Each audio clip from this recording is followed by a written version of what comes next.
Good afternoon. Welcome to the international webinar Doctrina 12, jointly organized by the Department of Economics and IQAC of Syed College, Taliparamba. Let me introduce myself. I am Sajida, head of the Department of Economics. Through this online platform, we have an opportunity to understand and discuss the pandemic situations, consequences on the global economy. As we know, due to COVID-19, the whole world has adversely affected in all sectors: social, political, economic, religious, financial, etc. In this webinar, we have an eminent resource person, Dr. Nabeel Mancheri, Secretary General of the Global Rare Earth Industry Association, Belgium, to deliver the topic Impact of COVID on Global Economy. He is basically a Keralite who had completed PhD from JNU. As an eminent economist, he had worked in various academic positions at national and international levels like Netherlands, Japan, India, etc. Now he is also working as a visiting fellow in University of China. Proudly, I welcome Dr. Nabeel Mancheri to this event. I also welcome our principal, Dr. Muhammad Ashraf, IQAC coordinator, Dr. Nafisa Baby, and our department coordinator Hamza CK and organizing committee to this program. And again, I welcome all the participants from different parts of the world and India. Thank you.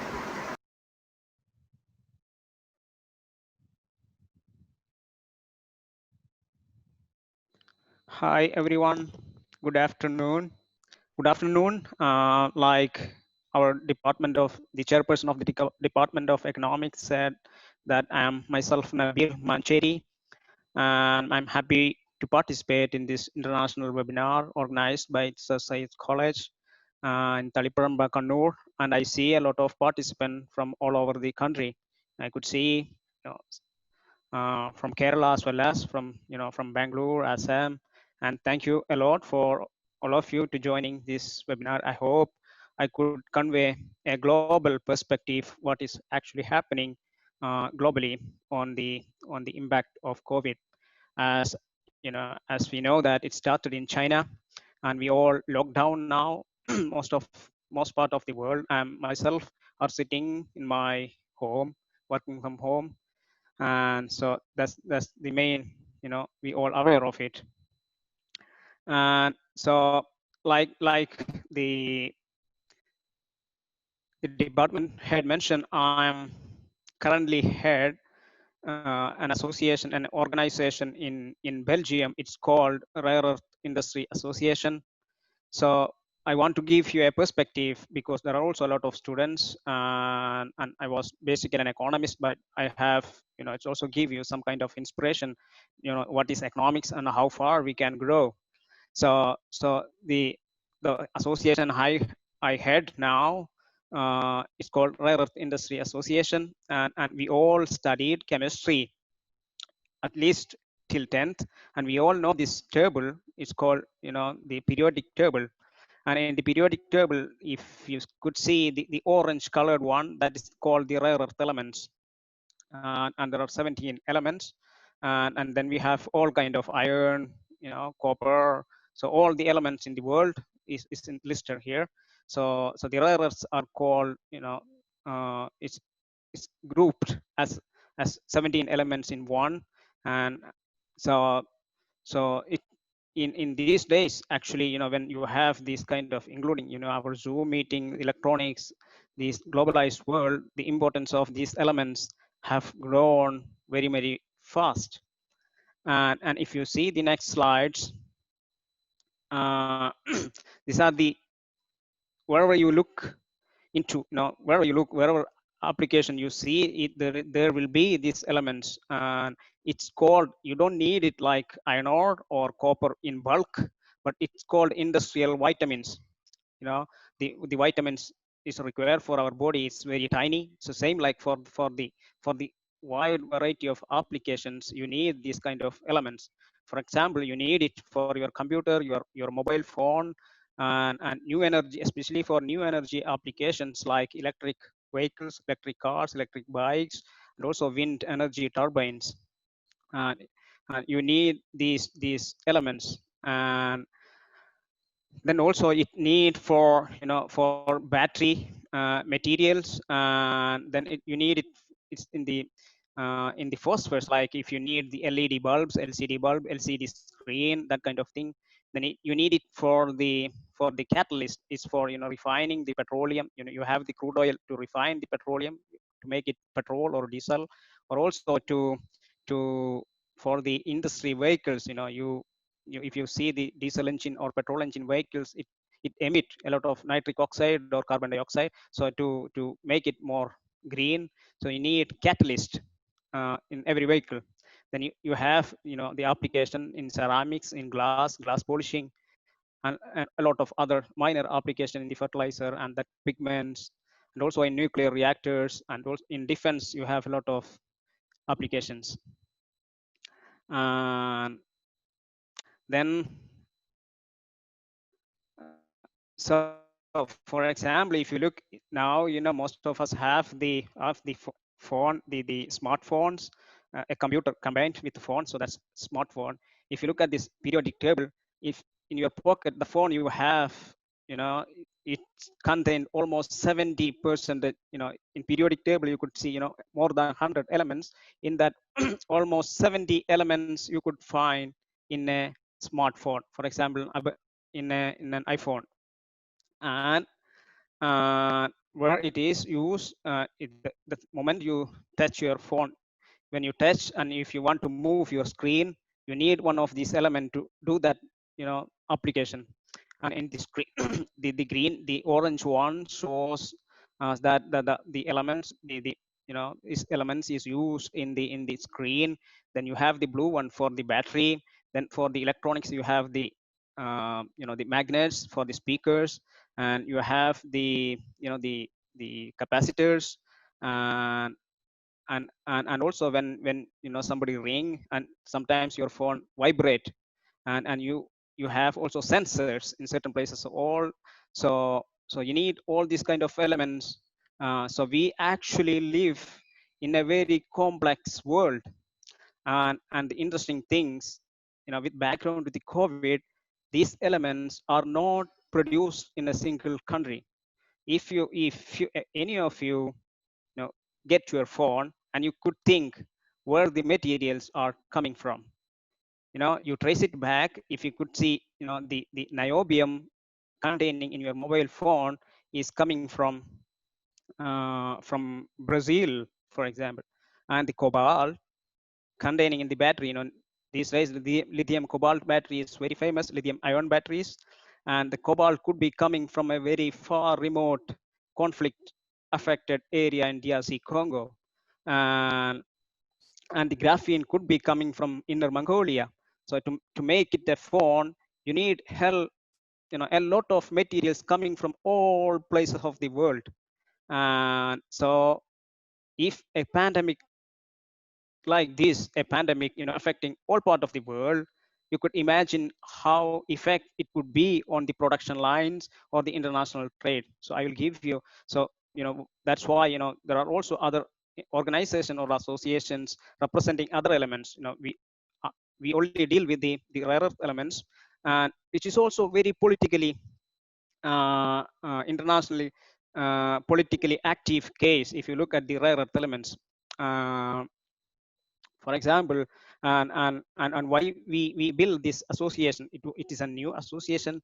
It is a new organization established last year. Why? Because of the importance of these elements are going very very high, especially in developed countries. You have the automobile sector moving fast forward to the electrification, the electric vehicles, because of the emission standards. Especially in Europe, Europe take lead in this kind of activities. So you need a lot of. In future, it's predicted, the importance of these elements will be much bigger than others. And in India, we also have a lot of resources, but we could not develop it. We could mine it, and at certain point we just export some of these elements to China or Japan. They concentrate, but to make it the after the concentrate, the next stage is you have to make it oxide at 99.9 purity, but we don't have that capability. And the issues, the developing countries, the mining issues.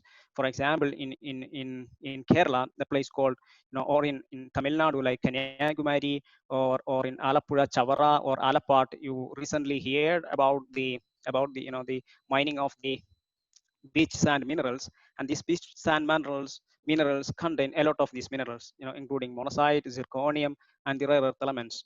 And we don't, the developing countries don't develop it properly, and they don't have a tracing of the material. And waste disposal is also contains thorium and a minor part of the uranium. So you need well established tracking systems and disposal system to manage these materials.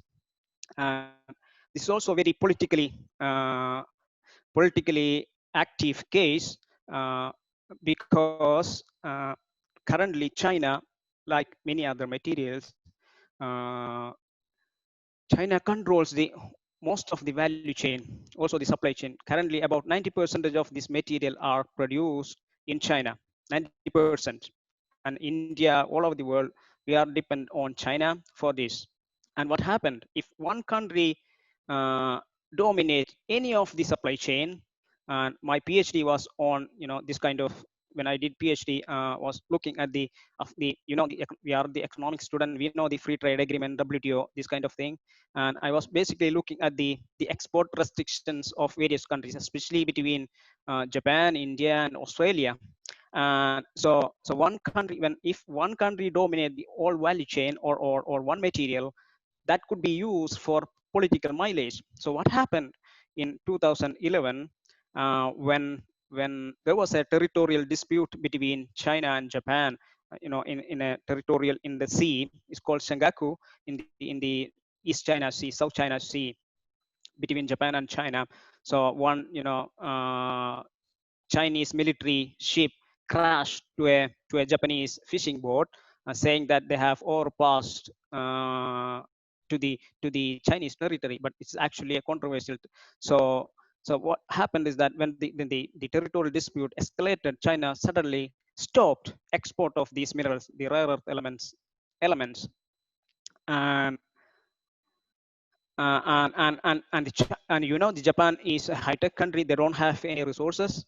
So all the industry, got stuck, because most of this material for the high-tech industry, for the magnets, for the automobile, any technology industry, Japan is the leader in that. Same example, if China and US could do, if there is some escalation of dispute between China or US, they could easily curtail this export of this material, and even US defense industry could not succeed getting this material. So and EU, US, everyone was worried of this. Then when I was working in Netherlands, I was actually already working in this area. The European Commission is the executive body of the European Union, and some of the professors, came together and suggested that we should form an industrial body, a global body, to formulate the policies that, it should not, the mineral industry should not be used for political gains or national gains. So that's how, we in last June, we gathered many people from all over the world, and the bureaucrats and the academics gathered. We also had a conference for the universities students, and also researchers. And we, with the help of the European Commission, with the financial support from the European Commission still support, we formed this international association. And there, they elected me as the first secretary general of the association. So I hope, there is no break. I'm just, speaking. Most of you could hear me, and yeah. And even, since my screen, I could not see even, the questions, if any of you are posing the questions. So if there are any issue, the moderator can just say to me. Okay. Yeah. Can you hear me?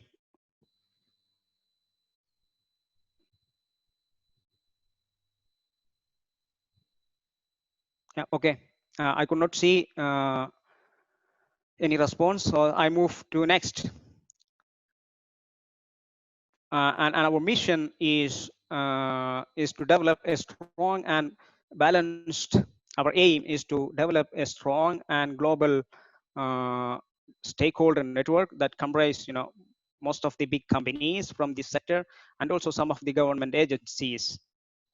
Uh, and then support the development of a sustainable value chain. Why sustainable? Because most of these mining in developing countries happens in a very today is the world environment day, and like what we see in Kerala, the issue around mining of the beach sand minerals. The if I say in Malayalam, is called karimanal. So it's not produced sustainably. So we help with the with several initiatives to produce it sustainably, and we also create transparency. And there are also illegal trade happening between, for example, between Myanmar and China, because uh, if you illegally trade it, you get it for cheap, and you don't need to mine in your own backyard. So there is also transparency issues, illegal trade, and also in Africa. So we also initiate a certification for the legally uh, produced materials. So these are the kind that we work with big companies all over the world. So it's also an initiative that we have a sustainable and transparent value chain.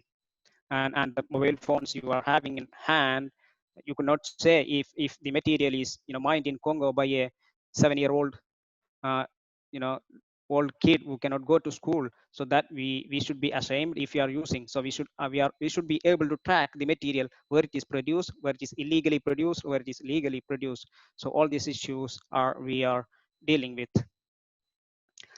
This is a kind of the members that we currently have. We have the members from China and Japan, all over the world, and there are the mining companies, and from the next stage in the value chain and economics, especially in India, we don't deal with this kind of the supply chain issues. That's largely for the management, but in the Western world, also in the economics area, you deal with the supply chain issues. And then if you look at the any product in the value chain, so you start from the mining, and then you have to make it in the oxide level, then you have to make it magnets and the metals, then alloys, then magnets, then you have the end users. And in the association, the organization, we also have research organization or the universities like the KUN. I used to work in Belgium, Catholic University of Leuven, then some Chinese and Japanese research institute. Then we have Natural Resource Canada, it's a government agency. Then we have University of Liège, then we have British Geological Survey, University of etc etc. Then a couple of universities from Germany. And why I want to show you this, actually I would like you to follow our website. I usually publish scholarship, especially since I am an economist, especially related to economics. I want to promote economics, in especially diverse. You should not stack. I know there are so many students there. So whatever you study, only macroeconomics. We only hear about macroeconomics, microeconomics, or public finance. But in every field, you could grow beyond your level. Okay, there are certain areas that you should specialize or you should find interest, so that's how I moved. From specializing in certain areas. So I do publish, and there are also, for you, there are international free online courses that we collaborate, for example the University of Exeter, and that will help you once you have at least an online course of 2 months to get you to a specialized area. Okay, then you can show it in your CV, and you build your career from there, from for your master's degree, or for your if any of you want to do a research. So you should, now it's everything online, everything is open, unlike 10 years back. So you could see all information online. So for example, University of Exeter, an online course on the technology metals. It's not so complicated. It's open for all science and economics field. So you could have a look at it, and some of you could enroll for that. It's a free course.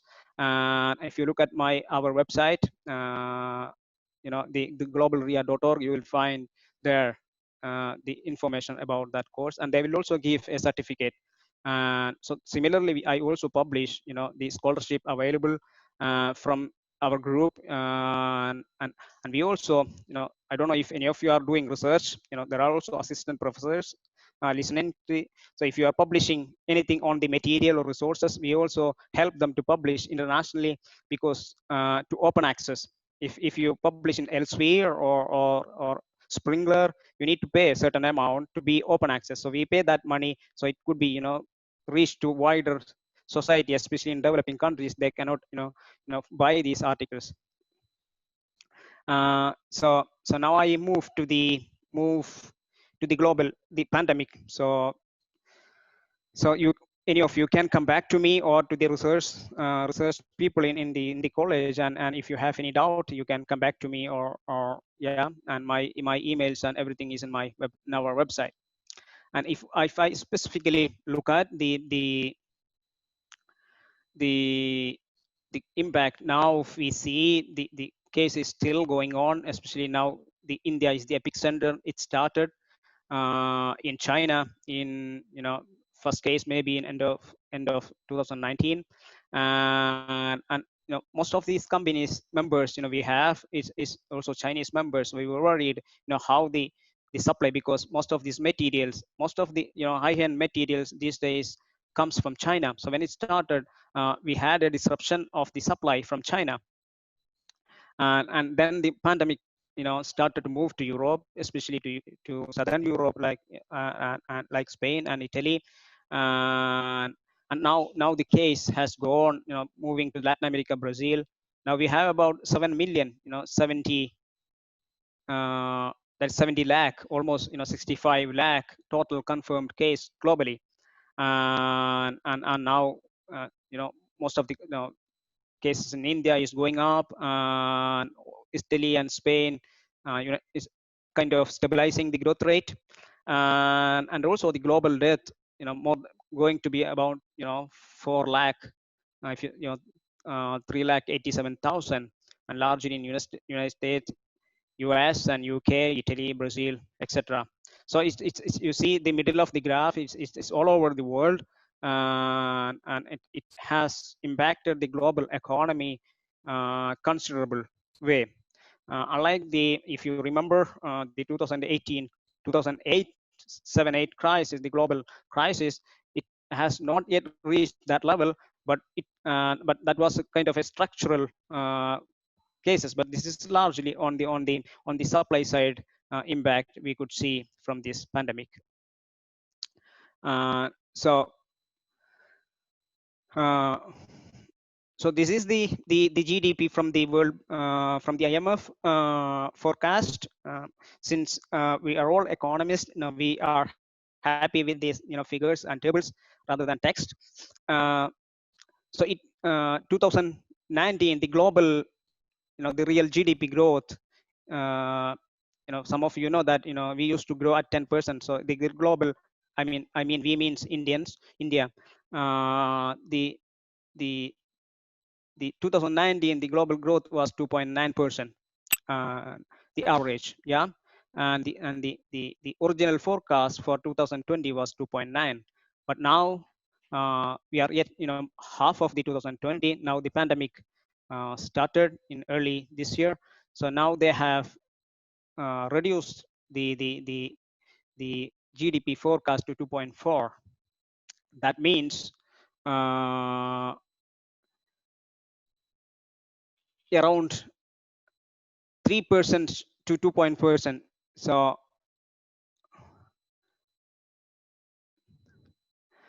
if you calculate, maybe you could also see my text here on the side. To put this number in a perspective, the global GDP was estimated around 86 trillion US dollars in 2009, and if we have a global GDP reduction of 2.4, that means about you lose about 3.5 trillion in US dollars because of this pandemic. 3.5 trillion US dollars means it's exactly, in exchange rate, it's exactly almost the level of Indian whole GDP. India is, I guess, I haven't seen the latest data, but I haven't checked it. So it's about 3.54 trillion. So whole Indian GDP. So all Indian value that's that global lose uh, that we lost because of this pandemic. uh, then what happened? The most impact, always any crisis happens, any incidents happens, you see the capital inflow or outflow from the most of the countries. So this is the share price index, and you could uh, see from February February 2020, most of them have crashed because the money, so in the international crisis stage, most of the international investors withdraw their money, and they move to the US dollar, or to the US. So the US dollar has, exchange rate has strengthened. Most of the other, exchange rate has come down for Indian rupee, or Chinese renminbi, Japanese yen, and the share price index has crashed, almost like, reaching uh, almost before 2008 level. So this is one of the global impact that you could see, this impact.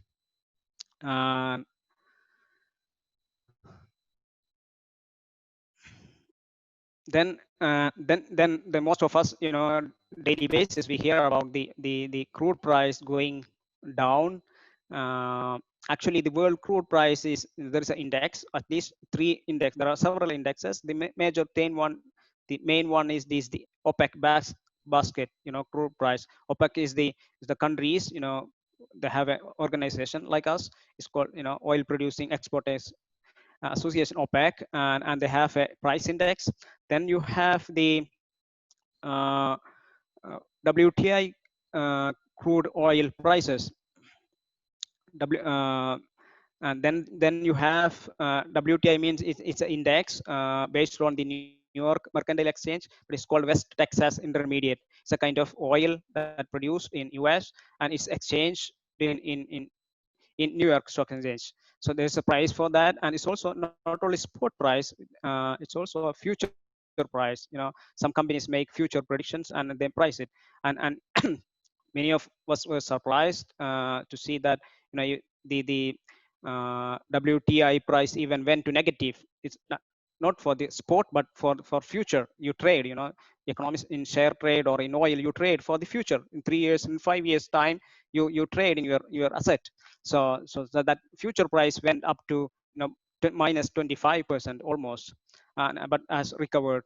So it all shows the strength of the economy, where the global or the national economies perform.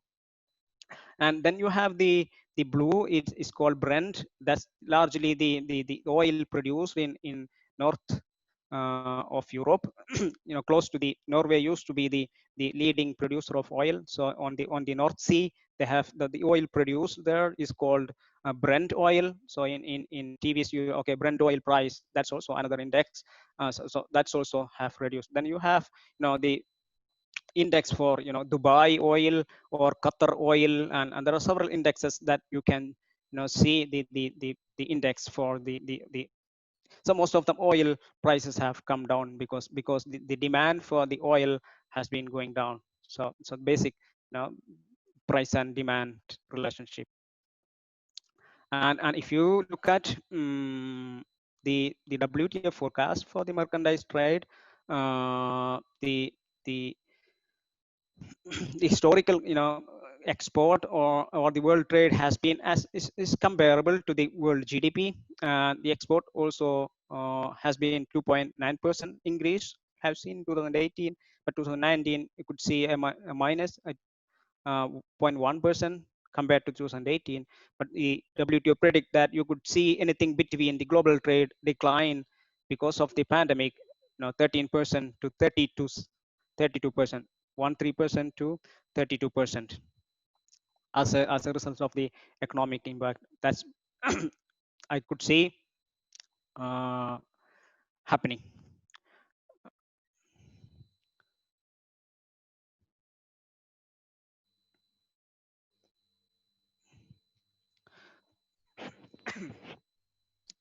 Then you could see if you move to the national economies, the national production. Now you have agriculture, natural resources, manufacturing, and services. This is also a study by I, IMF and services, and on how it affected most of the. It has affected, it has impacted in last 6 months, and the as we experience, most of the shops, the retail and wholesale shops were closed. So most of the impact have been seen in the wholesale trade and also in the real estate. And but there has been considerable difference between the impact on these different countries. And business closures could reduce economic output in advanced and major emerging economies by 15% or more, or other emerging economies could experience a decline up to 25%. And we know, since the beginning, the most affected cases have been the tourism and the hotel industry, the aviation industry. That has been the most, because there was no tourism and there was no international conferences or programs the companies do, so all have been canceled. So the main impact have been on this industry. And then again the economic effect will likely vary across countries in reflecting differences in the timing and degree of containment measures. And yeah,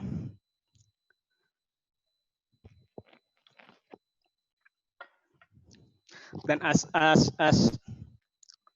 said, you could see the change in revenue from travel and tourism, and the global revenue was about 685 billion, or 685 6000 uh, 68,000 65 million in global revenue. And the original forecast for 711 billion USD. And but the actual situation is almost half has reduced. It's now predicted to be in all 2020, the revenue from the travel and tourism sector would be 447 billion. So this is the kind of impact that the coronavirus or the COVID the pandemic has impacted on these sectors. And and specifically worked with the EU countries, and it's not only on EU but also I also other countries. But I want if you look at how much, if you look at the car, EU is the leading car producer of the world. They also export, they also import from countries like India, and most of the countries are impacted. But I have the data for EU. So the one of the biggest automaker in the world, the number one is the Volkswagen, and even they have production plant in EU in several places, and almost 550,000 car production has impacted of the Volkswagen. Same for the PSA, who produce, maybe they don't have a brand in India. It's called Citroen, Peugeot, this kind of brands, and also Opel is part of PSA. So second largest in EU, about 450 lakh car production has impacted.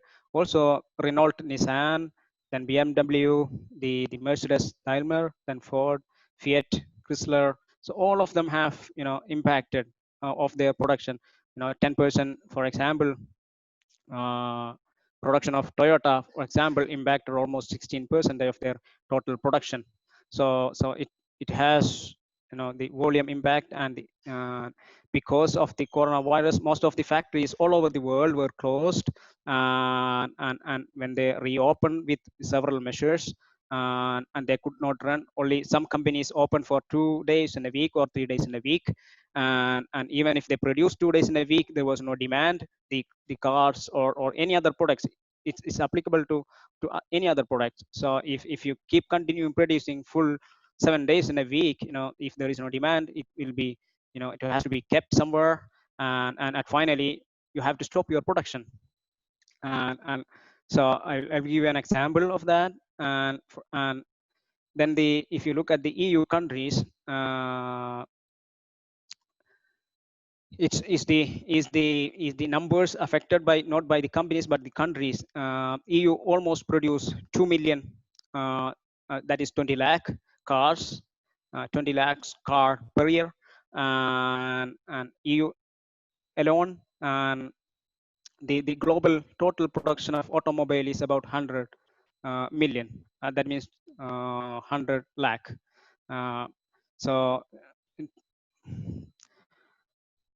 then if you look at the countries, most of the countries production have lost. For example, Austria, Belgium, 26,000 production lost. And yeah, and in total EU about, is about 20 lakhs. And what happened is that basically because you don't need to work, you lose production or working days. And in Australia it was 34 days because of the corona. Then it's 25 days. It's not in one time. Sometimes they work in shift. And you also for social security, the security system, you cannot gather all people, so maybe 50% capacity. So if you count it in the working days, so if you take all these issues, so people has also lost their job. And so and then in EU, and you also almost 2.6 million direct manufacturing jobs are in EU for in this sector.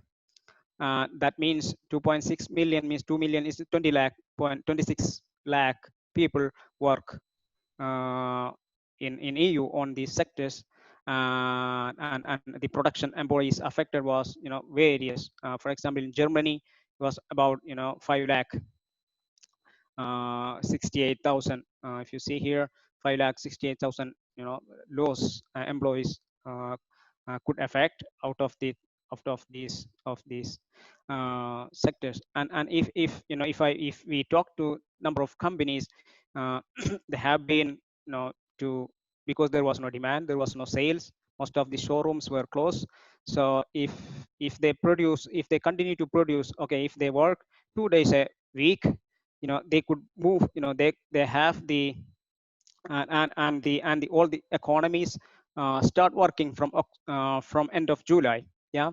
And if economies work from normally, this is from our own experience talking with our own members, the companies, that if they work 2 days a week, and whatever capacity and the stock they have now, if predicting that, okay, everything opens in end of July, then they have stock for everything. And if the economies are not open, if the showrooms are not open, if the sales are not started by end of July, then by mid of July, most of the companies will have overcapacity that they don't need to produce anything.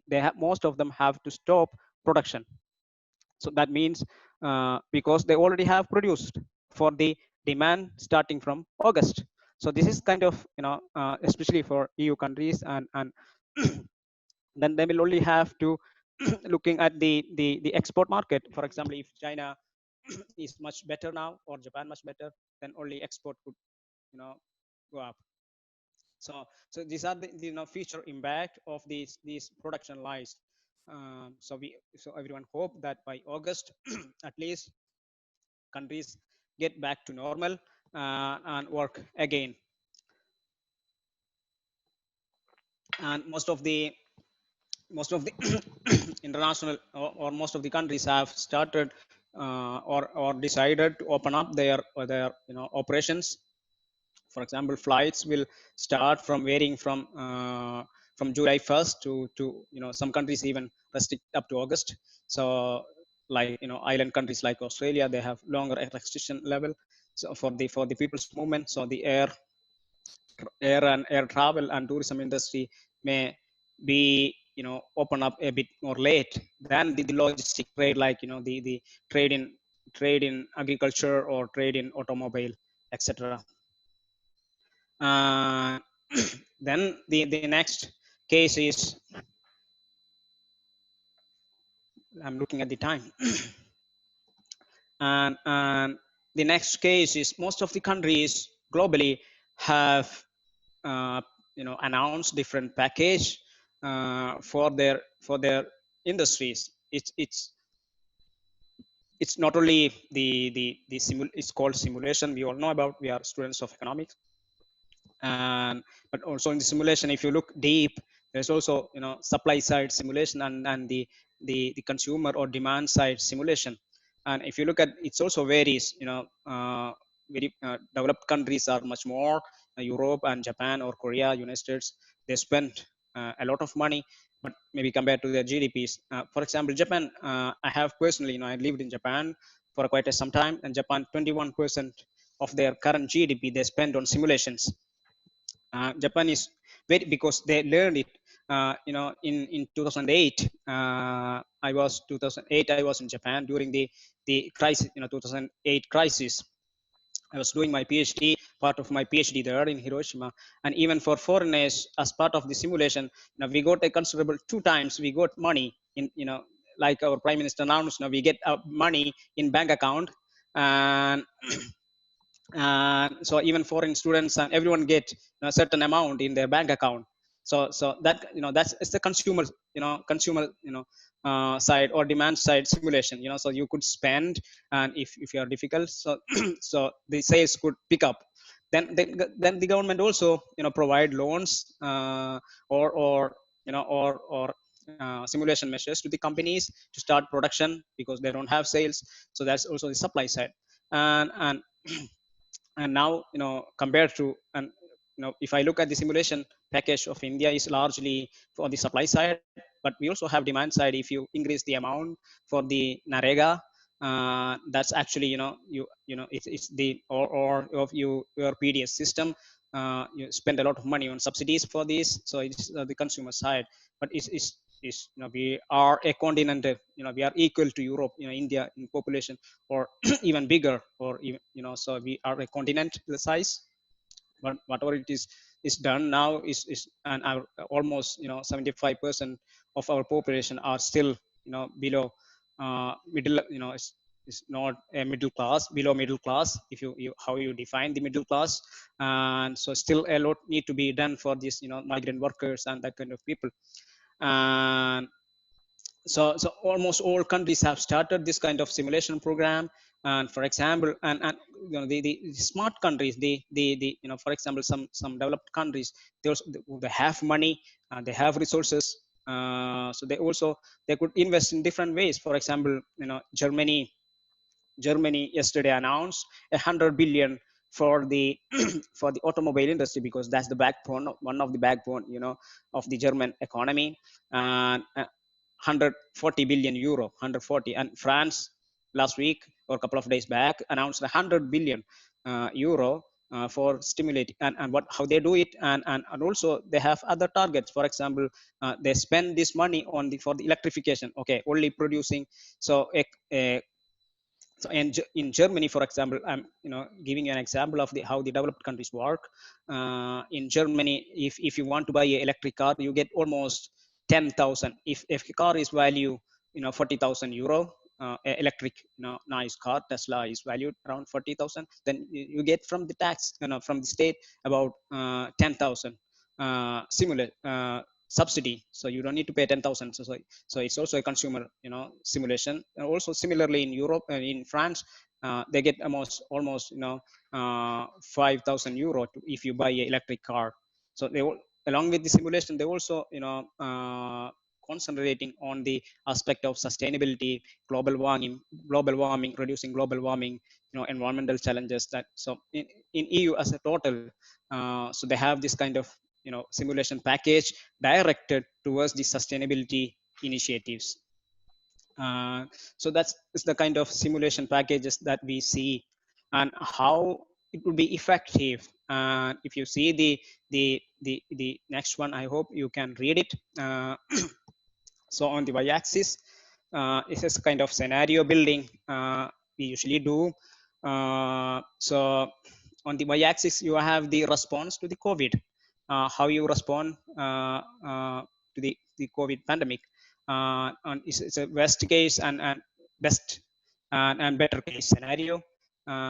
If your government, is failed to contain the virus. So it's, for example, broad failure of public health interventions. The government do a lot of efforts, like we saw in India. We see several parts of the world closures, taking care of the isolating the virus affected cases, then finding vaccines or medicines, and then the effective response, public health response, like we see in Kerala. We are very one of the leading. We were very very very proud, how Kerala managed or managing. And it's not only because of one party, or it's all effort of the Keralites, and response succeed. And then the rapid, countries like Japan, they were very very active, and could contain the virus very quickly and come back to the normal. The same side, on the x axis, how effective is the economic simulation, or is economic the policy aspects of the government. It could turn to be ineffective, or no intervention from the government side, or on the middle, they do kind of smaller policy response, and partially to offset economic damage. Banking crisis is avoided, or recovery levies is muted. In some countries, if the ineffective policy, the economy could completely collapse. And if there are effective interventions, strong state policy simulation package, and that actually prevent the economy to from failure, and recovery to, then you could move very fast. So you have different scenarios. For example, if you have very high efficient system for health and containment policy, and you could reduce your contamination, and with high, then you could virus is containment, then you could quickly, it's a V shape. So V shape means you could get back to the normalcy. The growth curve is returned back to normal very fast. And or either you have financial, structural, economic policies with high. So this could be, I see maybe our case in Kerala, especially, we could be a new kind of shape recovery, because we have high effective rapid response on the COVID response time, and we could reduce the cases. Then we could recover in a U-shaped way, because and we don't have the economic resources, as the developed countries, to stimulate the demand or the supply side aspects. And in some countries, both are mild in middle term, both in economic side and also on the COVID side. So they could see a kind of mixed result for these cases. And I would be happy to send you these slides if anyone has any doubt, or if you want to further reference. And this is also a part of a survey on how also the companies are responding. There were several initiatives. The companies, especially the big multinational companies like Volkswagen or Siemens or Mitsubishi, do this kind of work. So they do it in five streams and 5 teams, and it's called 18 work streams. It's largely in policy and management, the two-way communication. First one is the workforce protection. So whoever want to the open their factory to the government enforce this kind of protection, I have heard. So they have to mandate how they operate to the government response. Then facility on-site norms and this kind of thing. Then also on the other side, you have supply chain stabilization, because it was disrupted because the supply from other countries could not come. For example, one of our company in Denmark, first they had a supply restriction that they were not getting material from China. But then when the material was started to come, then the for the same product, for the same product, you use the material or the components from China, you use from Italy. So the first stage they were their import was from China for the same product, and but the second component was actually from Italy. And the pandemic spread to Italy. They could not move forward because even though they got the component from China, but the China was finally the Italian component could come. So you could not foresee how it could. So some companies could manage because most of the companies have stock, stockpile. It's called inventory, company inventory. So almost to uh, certain very critical components like rare earth, they keep stock because anything can happen anytime. So they, for some companies, if they have big companies, big resources, they keep almost 3 months of stock. Some companies keep for 1 month. Some components, go out of stock very fast. So they do this kind of inventory management. Then you have demand management. You also have to sell your product, so you have to see how you manage it, working with the sales and operation team, estimation of how much in 2 weeks, how much we could generate, that kind of thing. Then also you have logistic problem, port, for example, logistic capacity, piece booking, etc. Then you have the customer management. That's the customer is the king. Then you have to find a B2B transparency, customer protection. If, for example, if they are visiting your showrooms, there should be norms that government then also customer outreach, customer communications on COVID practices, fact-based reports, issues, etc. then then you have to build scenario definition, how the company will perform if the situation is in different scenarios, if basic scenario, optimist scenario, or pessimist scenario. Then also different kind of management, portfolio of actions, leadership alignment, etc. And with this, I hope I could give you a global, a general perspective. If you have any questions, yeah, you could ask. I hope there was no disturbance because I could not see except my screen, and even no sound from your side. So please go ahead. Yeah.